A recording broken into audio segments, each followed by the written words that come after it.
Qué emoción independizarse, ¿verdad?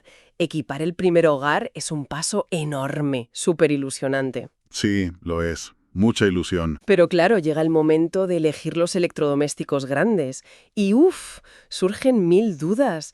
El frigorífico, la cocina, la lavadora. ¿Por dónde empezar para acertar? Exacto. Son decisiones importantes, ¿eh? Porque son aparatos que te van a acompañar durante años y suponen una inversión, claro. Una inversión considerable. Y no es solo cuestión de estética o de si te cabe en el hueco. Hay tecnología detrás, el consumo, el mantenimiento, muchas cosas. Justo a eso vamos hoy. Queremos hacer una exploración a fondo de las preguntas más típicas al elegir frigorífico y cocina por primera vez. Y nos vamos a centrar en lo que de verdad importa según las fuentes que hemos mirado, que ponen mucho el foco en el contexto de México y Latinoamérica. Eso es. A ver, ¿compensa ese frigorífico supermoderno, el inteligente, o mejora el de toda la vida? ¿Cocina de gas o eléctrica? Esas dudas. Para aclararnos, hemos revisado información muy variada, ¿eh? Datos de fabricantes conocidos allí como LG, Mave, Samsung, Whirlpool, también artículos de blogs especializados en electrodomésticos, averías comunes, Cosas prácticas. sí, y hasta normativas oficiales mexicanas. Por ejemplo, las que regulan la seguridad de las cocinas de gas. La idea es dar una visión completa, pero útil. Muy bien, pues vamos a desgranar todo esto. Empecemos por el rey de la cocina, el que nunca descansa. El frigorífico. O la nevera, como prefiramos llamarlo. El imprescindible. La pregunta clave, seguro, para quien compra el primero, sobre todo pensando en la factura de la luz. ¿Vale la pena gastar un poquito más en un modelo con tecnología inverter? Es la gran duda existencial del comprador primerizo. Sí, sí, el ahorro energético es un reclamo muy potente, claro. A ver, expliquemos un poco qué es eso del inverter, de forma sencilla. Si un frigo tradicional funciona como un interruptor, ¿no? El motor, el compresor, arranca a tope y se para de golpe. Eso es, encendido o apagado. Pues el inverter es más como un acelerador. Ajusta la velocidad del compresor según cuánto frío necesite en cada momento.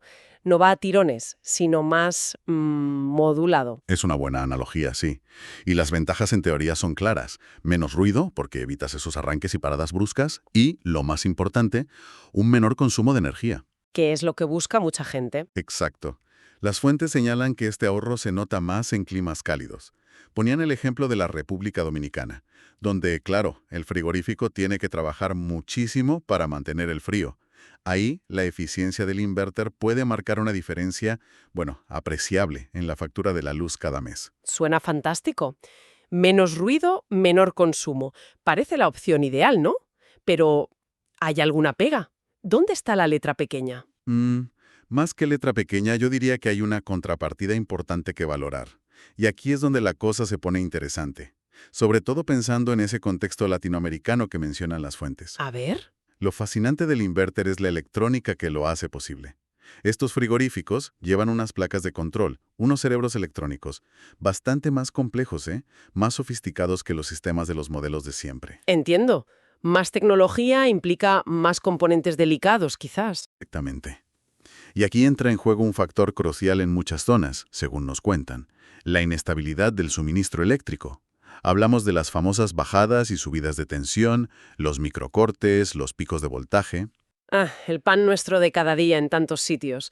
Que levante la mano a quien no se le haya ido la luz de repente o haya visto parpadear las bombillas. Pues precisamente esas fluctuaciones de voltaje son veneno para esas placas electrónicas tan sensibles de los frigoríficos inverter. ¿En serio? Sí, sí. Como técnico que ha visto muchos casos, te puedo decir que una subida de tensión fuerte puede dañar irreparablemente esa electrónica. Quizás no se estropea el primer incidente, ojo, pero la exposición continua a una red eléctrica así, inestable, puede acortar bastante la vida útil del aparato o provocar averías caras. Vemos muchos frigos inverter con problemas que vienen directamente de ahí. Vaya palo. O sea que si por mala suerte una de estas fluctuaciones me fastidia mi flamante frigo inverter, la reparación es más complicada o más cara que la de uno normal. Generalmente sí, a ambas cosas. La reparación suele necesitar un técnico con formación específica en esa tecnología que sepa diagnosticar problemas en placas, en sensores. No vale cualquiera. No siempre. Y los repuestos, como esas placas de control o a veces el propio compresor inverter, pueden ser bastante caros y no siempre fáciles de conseguir rápido. Las averías típicas que nos encontramos son esas. El frigo enciende las luces, quizá hace algún ruido, pero no enfría. O el panel digital muestra códigos raros, luces que parpadean. El diagnóstico es más complejo, sí. ¿Y los frigoríficos de toda la vida? Los que no son inverter, los de arranca y para. ¿Qué pasa con ellos? Esos consumen más energía. Eso es innegable. Se nota en la factura. Pero su mecánica es más simple, más robusta, si quieres, frente a problemas eléctricos menores. Tienen menos electrónica crítica. Más básicos. Sí, y si se averían, la reparación suele ser más sencilla y económica. Hay más técnicos que saben repararlos, y los repuestos, como termostatos mecánicos, relés de arranque, suelen ser más fáciles de encontrar y más baratos. Incluso hay genéricos compatibles. Entonces, resumiendo, para quien está eligiendo, es un claro equilibrio, ¿no? La eficiencia y el silencio del inverter, por un lado, Exacto. contra la mayor simplicidad, la robustez ante problemas eléctricos y el posible menor coste de reparación del tradicional. Y todo esto muy ligado a cómo de estable sea la luz donde vives. Exactamente. Es una decisión que depende mucho del contexto de cada uno. Si vives en una zona con una red eléctrica muy estable, muy fiable, pues el inverter puede ser una inversión excelente a largo plazo por el ahorro. Pero si las fluctuaciones son el pan de cada día, hay que pensárselo seriamente. O como diremos luego, invertir en protección eléctrica extra. No es blanco o negro. Clarísimo. Dejemos el frío por un momento y vayamos al calor. Del corazón frío de la cocina, el frigo, pasemos ahora a su corazón caliente, la cocina. Otra elección fundamental para quien estrena hogar. La duda suele estar entre la clásica cocina de gas, la de toda la vida, La más común en muchos sitios todavía. o lanzarse a una eléctrica moderna, quizás vitrocerámica, o de inducción, con sus controles táctiles, sus sensores. Es la otra gran decisión culinaria, sí. Las fuentes que consultamos ponen mucho el acento en las cocinas de gas, que siguen siendo súper comunes, como decías, sobre todo en México y Latinoamérica, por tradición y a veces por coste del gas frente a la electricidad. ¿Tiene sentido? Y se centran mucho en la seguridad y el mantenimiento preventivo. De hecho, mencionan normativas específicas como una NOM mexicana, la 010 SSHE-SH 2012, que pone requisitos técnicos y de seguridad muy claros para estos aparatos y su instalación. Vale. Entonces, si la opción elegida es una cocina de gas, que será el caso de mucha gente que empieza, ¿qué consejos prácticos nos dan las fuentes para saber si es segura? Y cómo cuidarla bien. Porque el gas impone respeto, ¿no? Totalmente. Y es bueno tenerle ese respeto. Lo primero y más básico, asegurarse de que no haya fugas de gas. Hay un truco casero muy efectivo. Mezclar agua con un poco de lavavajillas. Agua y jabón. Eso, agua jabonosa. Y aplicas esa mezcla con una esponja o un pincelito en todas las conexiones. Donde el tubo flexible conecta con la bombona o la tubería de gas y donde conecta con la propia cocina. Si salen burbujitas, cuidado. Eso es una fuga, por pequeña que sea. ¡Qué buen consejo! Sencillo y eficaz. ¿Qué más debemos vigilar? El olfato. Es nuestro mejor detector. Un olor fuerte y persistente a gas nunca se debe ignorar. Es una señal de peligro evidente. Clarísimo. La actuación inmediata tiene que ser cerrar la llave de paso general del gas, ventilar bien la cocina abriendo puertas y ventanas de par en par. Y muy importante, no tocar interruptores eléctricos, ni encender mecheros, ni cerillas, ni usar el móvil ahí. Nada que pueda hacer chispa. Exacto. Y llamar inmediatamente a un técnico cualificado o a la compañía del gas. Jamás intentar arreglar una fuga uno mismo si no se sabe. Mida, grasa quemada, líquidos. Lo típico que se derrama al cocinar. Claro. Una limpieza periódica con agua caliente y desengrasante, cuando estén fríos y desmontados, ayuda a que la llama sea correcta, de color azul intenso y estable. Azul. Ese es el color bueno. Ese es el color. Si la llama es amarilla, naranja, muy ruidosa o inestable, mala señal. Indica una combustión incompleta del gas. ¿Y eso es malo? Malísimo. No solo es ineficiente, calienta menos, sino que es peligroso porque puede producir monóxido de carbono, el CO, un gas muy tóxico, invisible e inodoro. Ojo con eso. El color de la llama no es broma. Y esa pieza de la que a veces hablan los técnicos, creo que se llama termopar.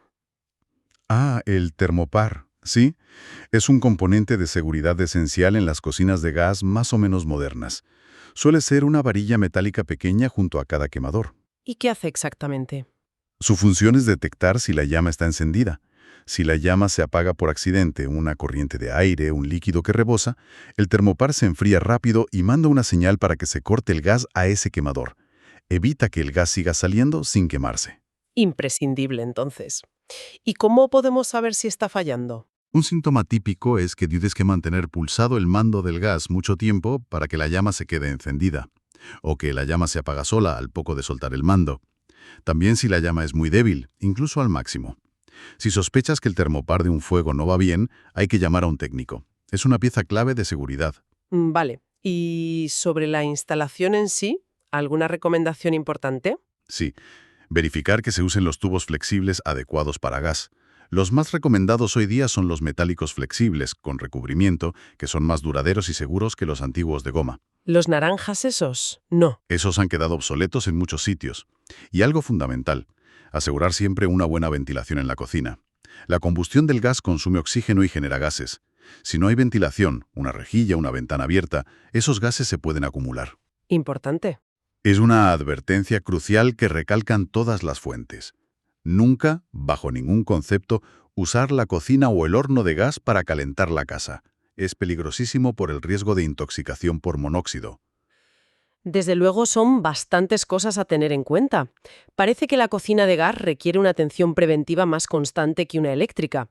¿Y qué hay de las eléctricas? Las fuentes no profundizaban mucho, pero para alguien que duda. Es cierto que el foco estaba en el gas, pero podemos apuntar algo. Las eléctricas, vitrocerámicas o inducción eliminan el riesgo de fugas de gas y mala combustión.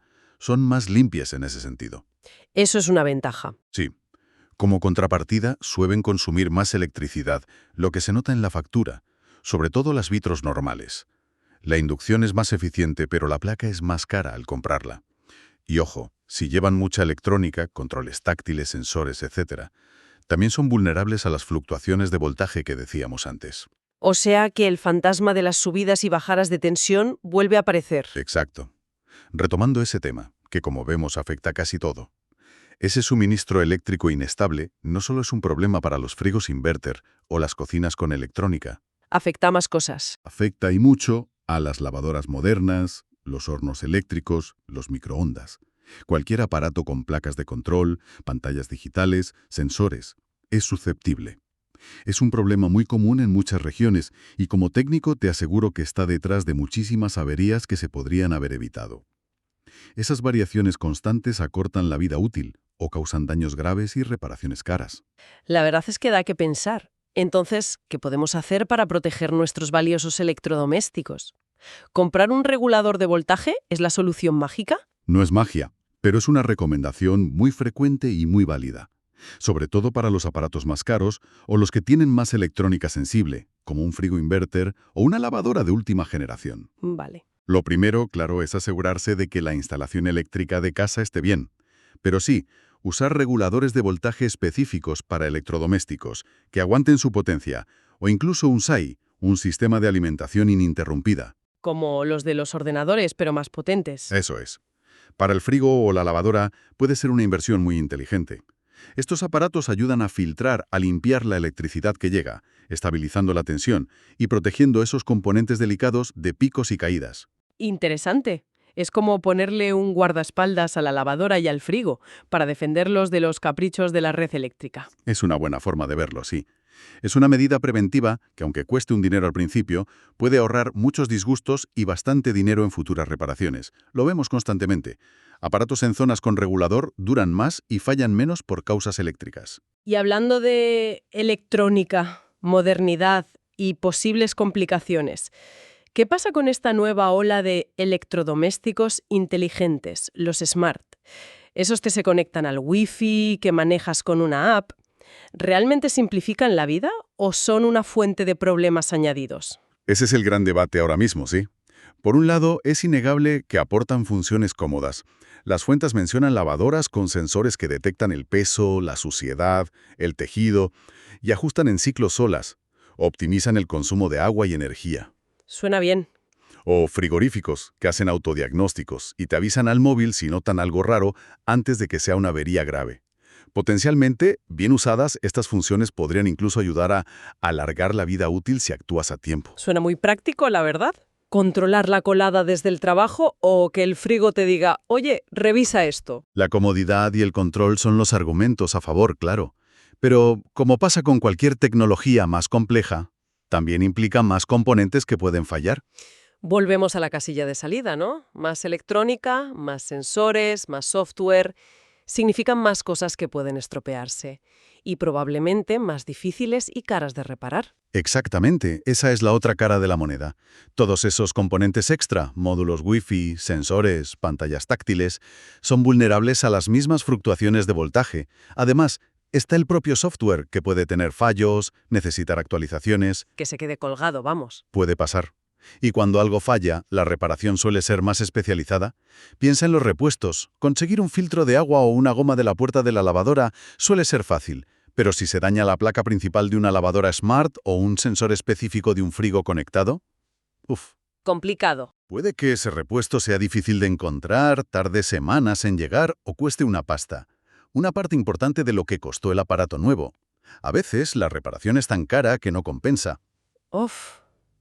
El riesgo de que te salga más caro el collar que el perro, como se suele decir. Puede ocurrir, sí. Y esto plantea una pregunta fundamental para quien compra. ¿Qué valoras más? ¿La comodidad total, las funciones supernovedosas, la conectividad, asumiendo el riesgo de reparaciones más complejas y caras? ¿O prefieres la simplicidad, la robustez probada y la posible facilidad y menor coste de reparación de un modelo tradicional, aunque sea menos listo y quizá un pelín menos eficiente? No hay respuesta única.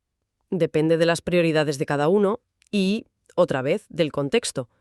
La calidad de la luz, si hay técnicos especializados cerca, el presupuesto. Precisamente.